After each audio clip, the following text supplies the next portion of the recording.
After his father's passing, Ethan's stepmother showed a callous disregard, forbidding him from attending the funeral. Just a week later, with a cynical smirk, she declared him an unwelcome guest at the will reading, stating that only true family members belong here. Overwhelmed with bitterness, Ethan decided not to engage in pointless arguments or give her the satisfaction of seeing his emotions. Instead, maintaining outward composure, he handed a sealed envelope, his father's last gift, to the attorney.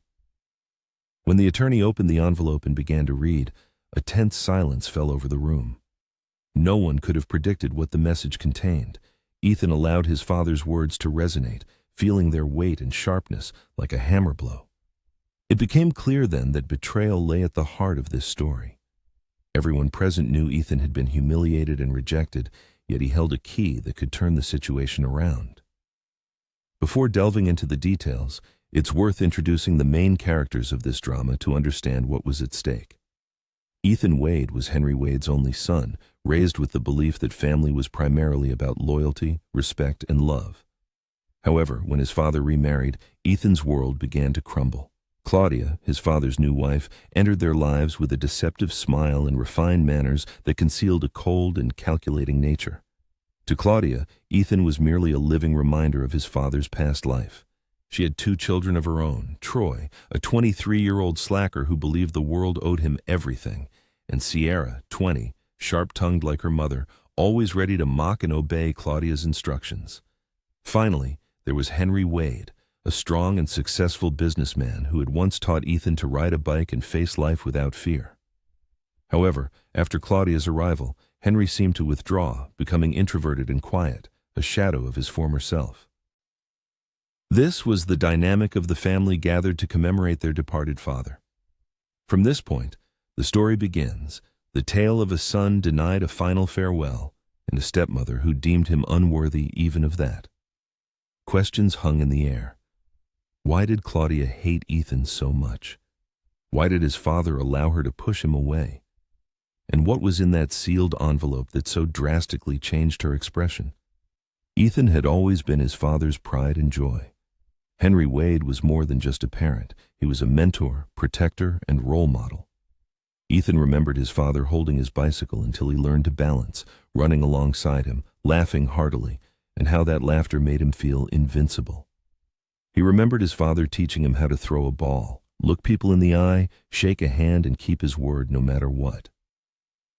For most of his childhood, Ethan believed that nothing could break their bond. But everything changed with Claudia's arrival. His father met her after Ethan's mother passed away.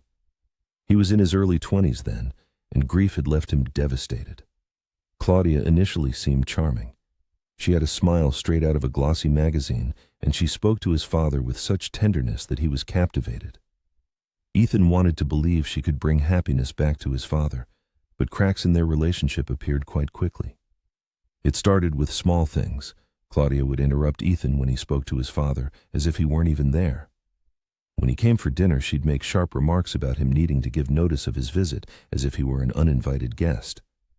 Then came more painful jabs. One evening, while his father was in the kitchen, Claudia leaned in and whispered to Ethan, "You'll always remind him of the woman he lost.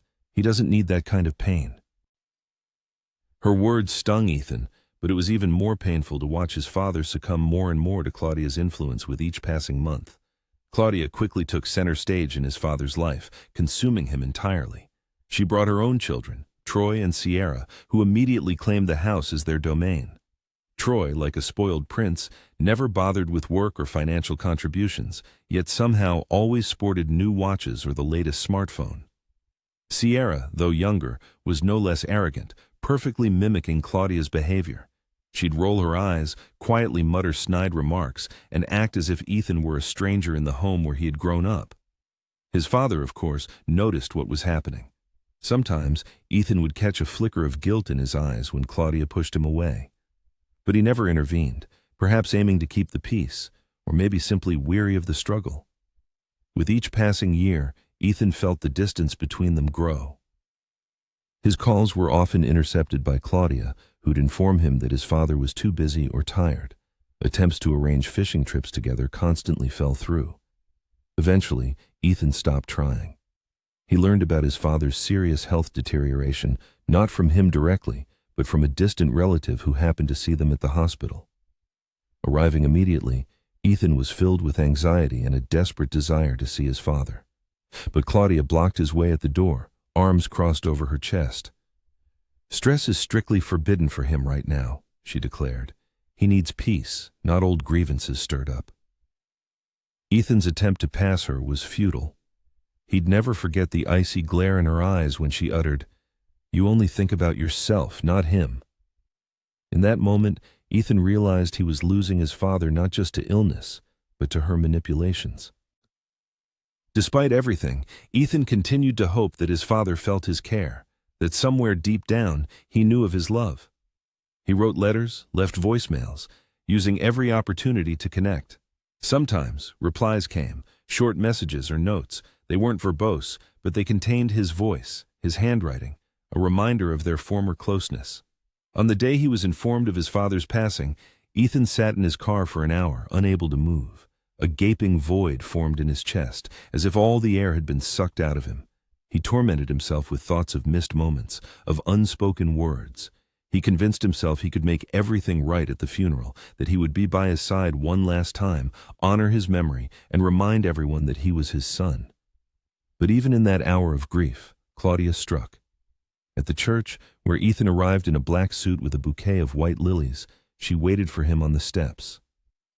She cast a disdainful look at him, as if he were a stranger, and without hesitation or regard for onlookers declared, "You're not welcome here, Ethan. These are for family, real family." Her words hit him harder than he expected. People turned, some looking away uncomfortably, others whispering.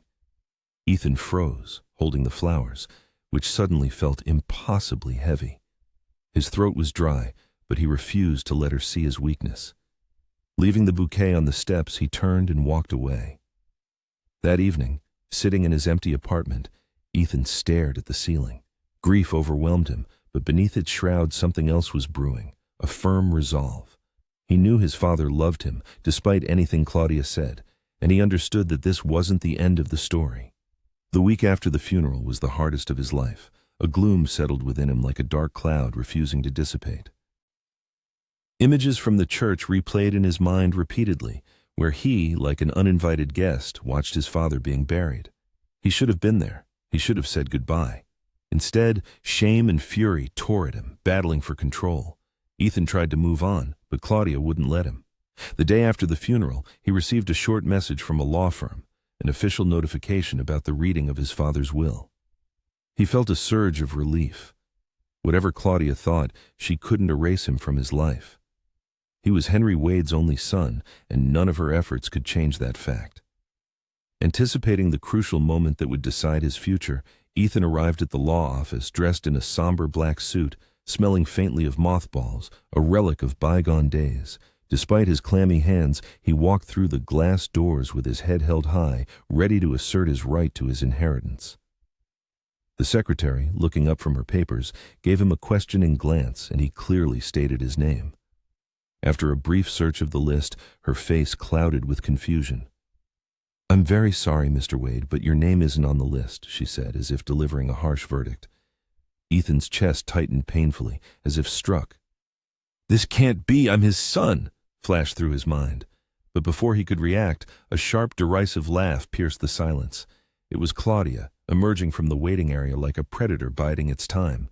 She wore an elegant black dress, her hair impeccably styled, and her face exuded smug triumph.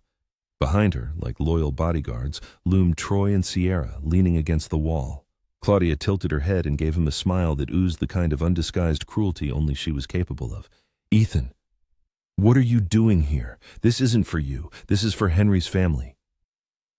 Ethan's hands involuntarily clenched into fists, but he forced himself to maintain an outward calm. "I am his family. I am his only son." Troy scoffed dismissively. "Doesn't look like it to us." Sierra, arms crossed, added, "Maybe you should take a hint and leave before you embarrass yourself." Each word stung like acid, gnawing at his soul, but Ethan had no intention of backing down. Turning back to the secretary, he stated firmly, "My father is Henry Wade. You cannot proceed with the will reading without my presence." The secretary, visibly flustered, looked confusedly from Ethan to Claudia. Claudia, placing a hand on the table, leaned forward and said in an icy tone, "Don't listen to him. Henry made it perfectly clear who was important to him. This boy hasn't been a part of his life for years. He's just an uninvited guest." The word boy burned Ethan like a brand. He was 34, yet she used it as a weapon to humiliate him, to erase him from his father's memory. His heart pounded, and for a moment he felt himself losing control. He wanted to shout, to unleash all the pent-up rage.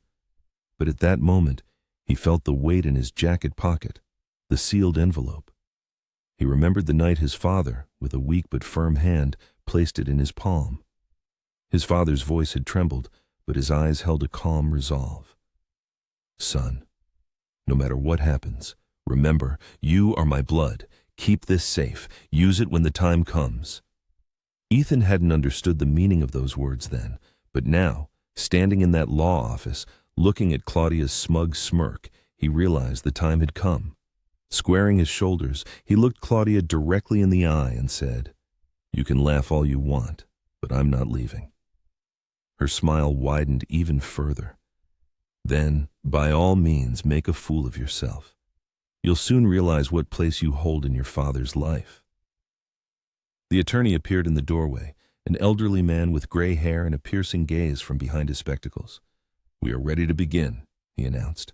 Claudia, triumphant, swept past him, with Troy and Sierra following closely.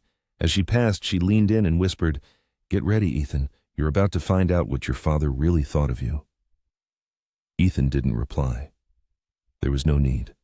His hand brushed the envelope in his pocket, and that was enough to find calm.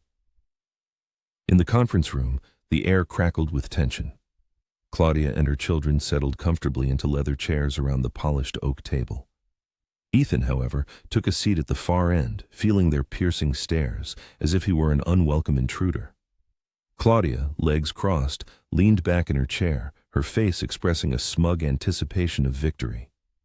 The attorney cleared his throat and announced, "We are gathered here to review the last will and testament of Henry Wade." Claudia, casting a disdainful glance his way, added, "Let's get this over with. Some of us here actually belong." Ethan remained silent, refusing to rise to the provocation. His heart pounded, but his resolve was unshaken. He wasn't going to shout, wasn't going to beg. He intended to fulfill his father's last wish. The attorney opened a folder and began to read the formal introduction. Words filled with legal jargon and procedural details drifted past Ethan's consciousness, but all his attention was fixed on the envelope in his pocket. He could feel Claudia's eyes darting to him, waiting for him to break, to run. But he sat motionless, like a rock, biding his time. It was a conflict in its purest form. A son fighting not only for his father's memory, but for his place in a family that sought to erase him. Claudia was confident in her superiority, believing her cruelty would break him. She didn't know he possessed a weapon given to him by his father, a weapon she could never take away. And when the time came, he would be ready to use it. A tense silence filled the room, broken only by the attorney's monotonous voice reading the introductory part of the will. The legalistic language sounded dry and detached, as if unrelated to the emotions raging within Ethan. His gaze was fixed on the polished oak table, but every cell of his body burned with internal tension. Across from him, Claudia, with a smug smirk, seemed to relish his predicament. Her manicured hand rested casually on the armrest of her chair. Troy, leaning back with his arms crossed, also made no secret of his triumph. Sierra, in turn, whispered something into her mother's ear, and both occasionally cast mocking glances Ethan's way. From the outside, Ethan probably looked like a pathetic sight, a rejected son hoping for a meager share of his father's inheritance. That was precisely the impression Claudia aimed for, confident that the will reading would finally break him. However, she had no idea what he held in his pocket. He distinctly remembered the moment his father handed him that item, as if it had happened only yesterday. Late one evening, defying Claudia's wishes, Ethan had gone to see his father. His health was rapidly deteriorating, and he knew his chances of seeing him were dwindling each day. His father sat in his armchair by the window, gaunt and pale, but in his eyes still burned that piercing fire that always appeared when he wanted Ethan to listen carefully. "Ethan," he said in a weak but firm voice. "I know it hasn't been easy for you.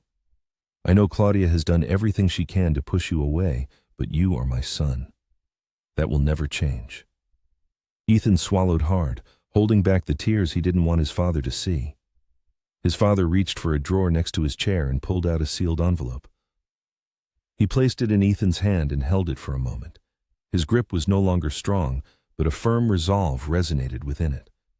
Something told Ethan he meant every word. "Keep this safe. Don't open it. When the time comes, you'll know what to do."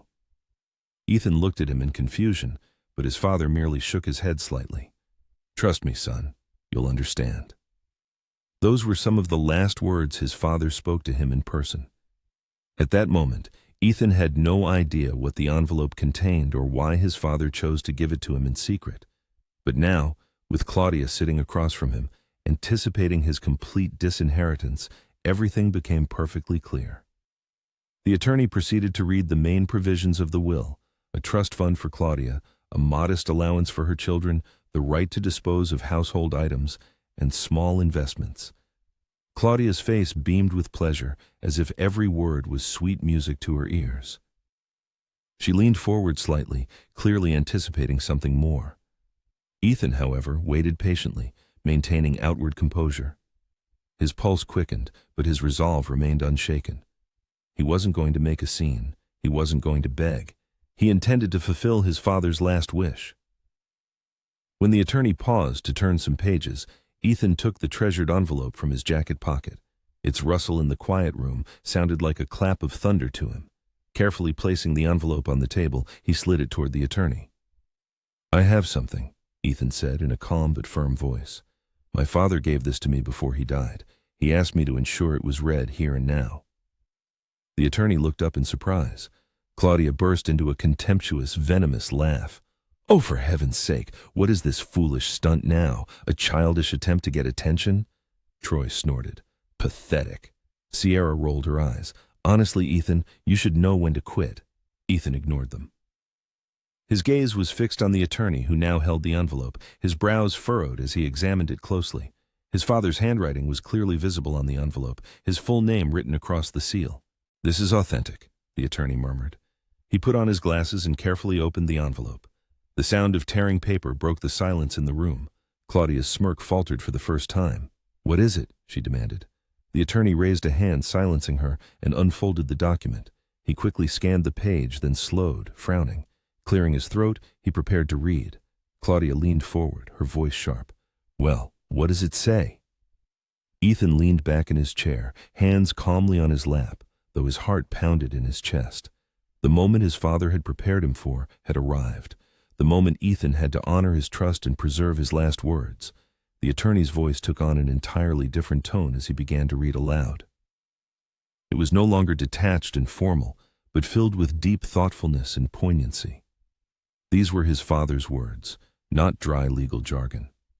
In the conference room, an addendum to the will resonated like a thunderclap. "To my son, Ethan Wade, my own flesh and blood, I bequeath everything, my property, business assets, and personal valuables. Claudia and her offspring were generously provided for during my lifetime. Now, of sound mind and memory, I deny them any further assistance. My will is unyielding, and my signature and witness attest to it." The atmosphere instantly grew tense.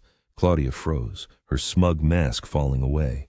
Troy was dumbfounded, and Sierra's whisper caught in her throat. For the first time in years, Ethan felt his father's presence, strong and undeniable. His voice, after death, resonated louder than it had in his final days. He spoke for Ethan, and Ethan remained silent, letting the words settle on the table like stones. There was no gloating, no triumphant smirk, just calm and composure, exactly as his father had instructed. The attorney's words echoed through the room like thunderclaps. Silence fell, broken only by the hum of the air conditioning and the rustle of paper. Ethan sat motionless, arms crossed, feeling his pulse quicken in his chest. His father's voice, captured in those lines, had broken through the web of lies Claudia had spun. He hadn't abandoned Ethan, hadn't forgotten him. In his final moments of clarity, he had chosen Ethan, his son. Claudia was the first to break the silence, her chair scraping across the floor as she sprang to her feet. Her usually composed face was contorted with fury. She pointed a finger at the attorney. "This is absurd. Henry would never do this. He loved me, my children. This is a forgery." The attorney adjusted his glasses and calmly replied, "Mrs. Wade, the document bears your husband's signature, is notarized and legally executed. Its authenticity is beyond doubt." The attorney's certainty made her visibly pale, but she refused to give up. Her anger turned to Ethan. "It's you. You manipulated him, poisoned his mind against us." Ethan remained calm, unwilling to fuel the fire. "I didn't force my father to write these words. He made his own choice." Troy slammed his fist on the table. "This is unfair. Mom sacrificed everything for Dad. We were by his side every day while you were off doing whatever, and now he gives everything to you?" Sierra's eyes welled with tears. "We took care of him. We were there. And you barely visited him." Their words stung, for there was a kernel of truth in them.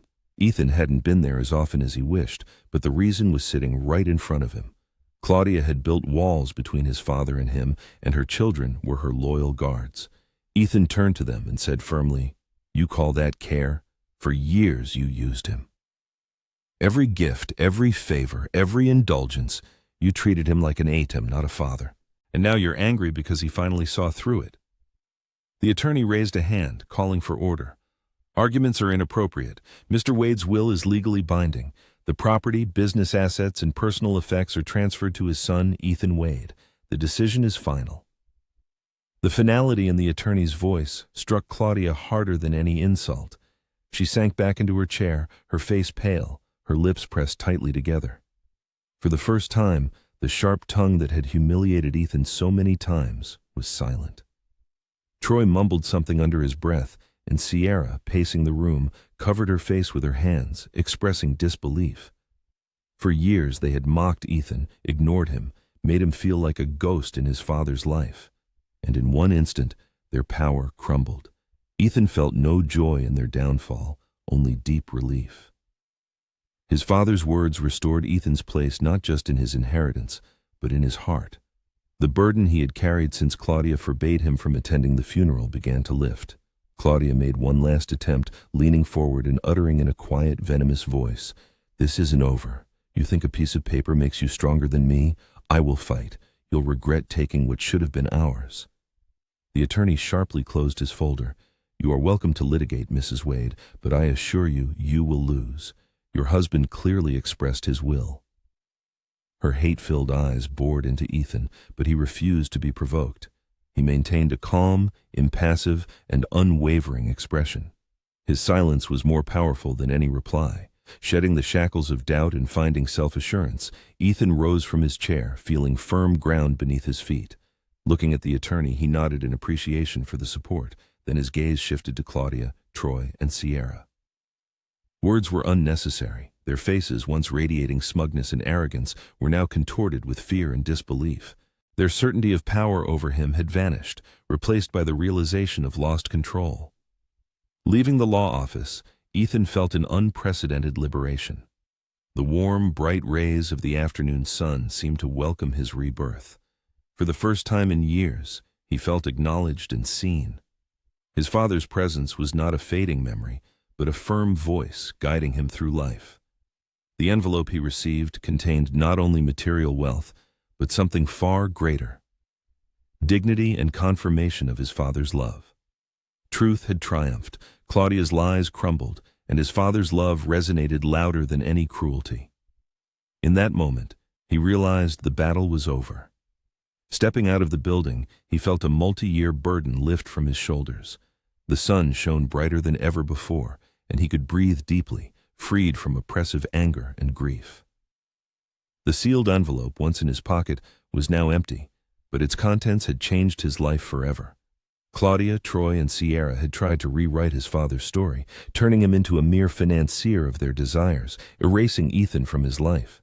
They had treated him like an invisible man, a stranger in his own family. For years, Ethan had doubted himself, tormented by the thought that perhaps his father truly no longer cared for him.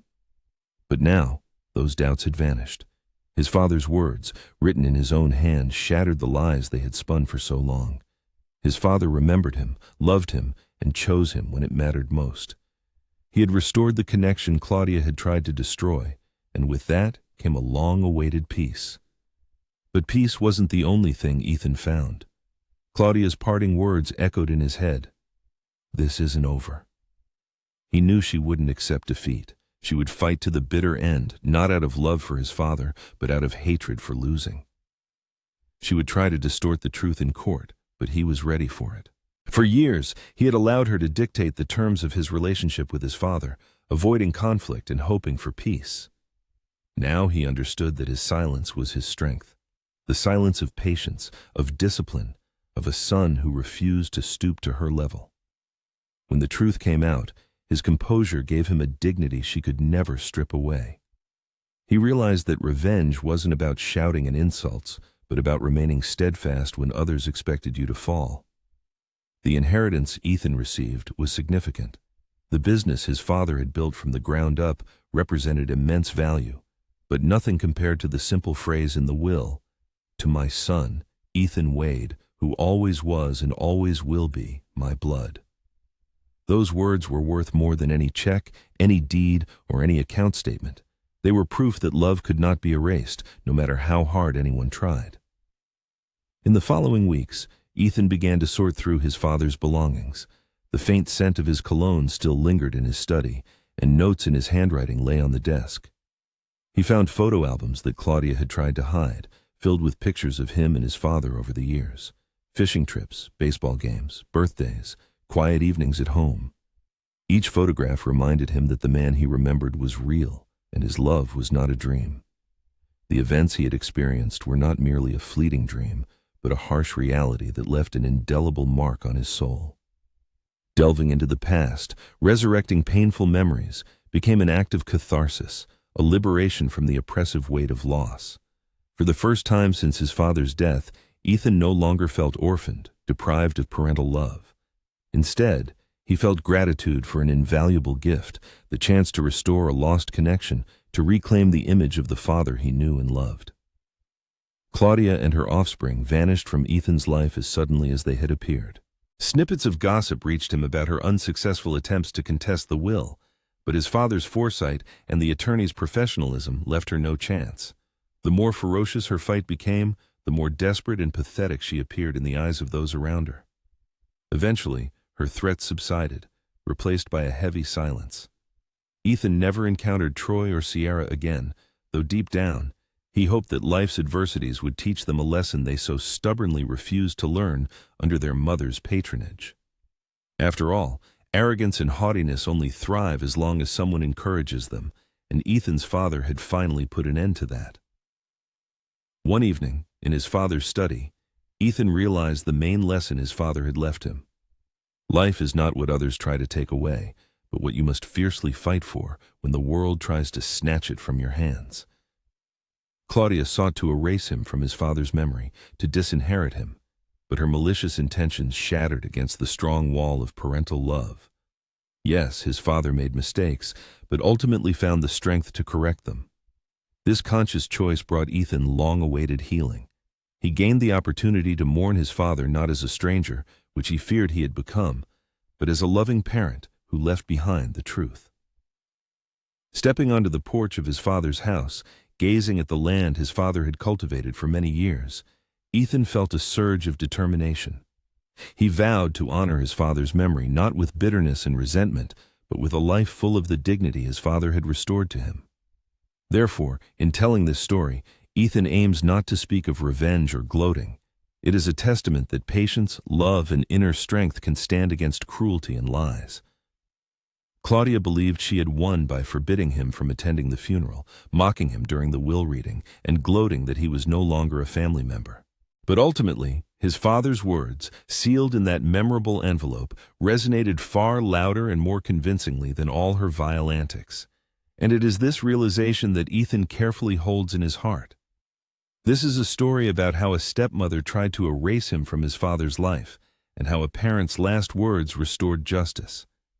Ethan shares it, knowing there are others who have faced betrayal, rejection, and have been forced to fight alone for their place in the world.